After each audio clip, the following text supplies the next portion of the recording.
Hello library friends, I'm Miss Liz, this is Book Briefs, and today our book is Red Rising by Pierce Brown.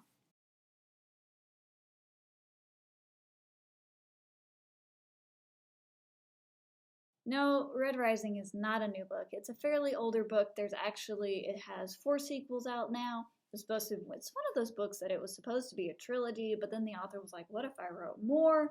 I have very strong feelings about that I won't talk about here.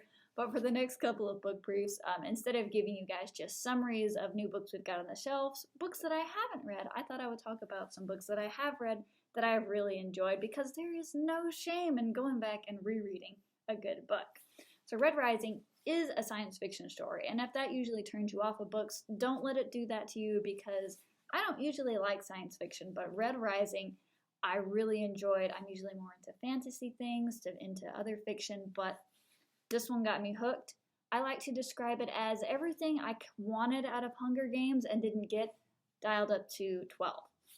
As a disclaimer, this is a very mature book. It has a lot of violence in it. It has some gore. It deals with a very brutal and vicious society, so it gets pretty gritty and realistic at times.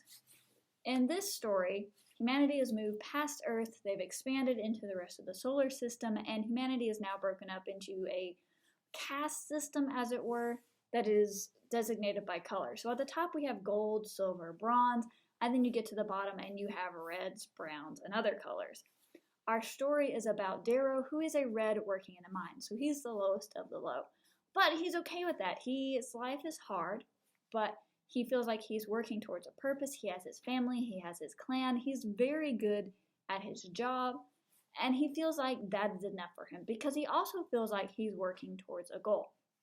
As far as Darrow knows, and all the other Reds he lives with know, they are working to terraform Mars so humanity can expand and have a new home to live in.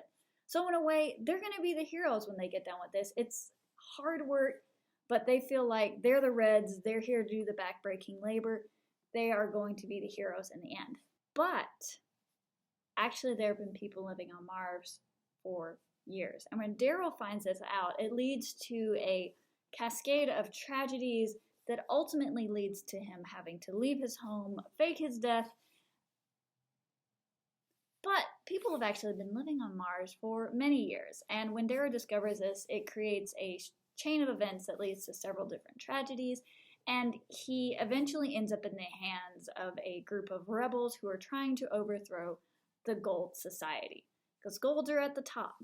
But the problem is, not only do Golds as the ruling class have the most resources, the money, they've got all the power, every color is genetically modified to do a certain task. They are basically bred and modified to be a certain way, to look a certain way, and to have certain attributes. So the Golds want to be the superior warriors. They have to be able to take on any challengers.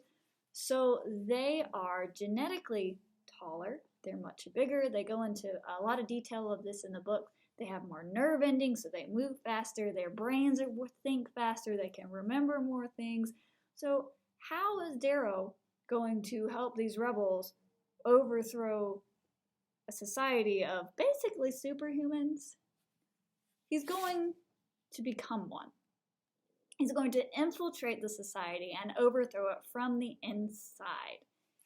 And then we enter into a long-range plan to overthrow society. But when Darrow starts to meet these Golds, they're humans, just like he is. Maybe they're spoiled. Maybe they have all these privileges, but they're also human. So he is confronted with the humanity of his enemy. All the characters are so amazingly complex. They're delightful. They're irreverent. There's such a wide cast of characters, but they're all completely different from each other.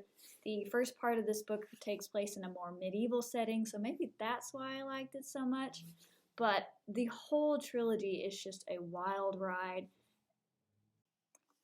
So if you want a good adventure with a lot of political intrigue, a lot of complicated characters and situations, you should definitely check out the first 3 books of the Red Rising trilogy.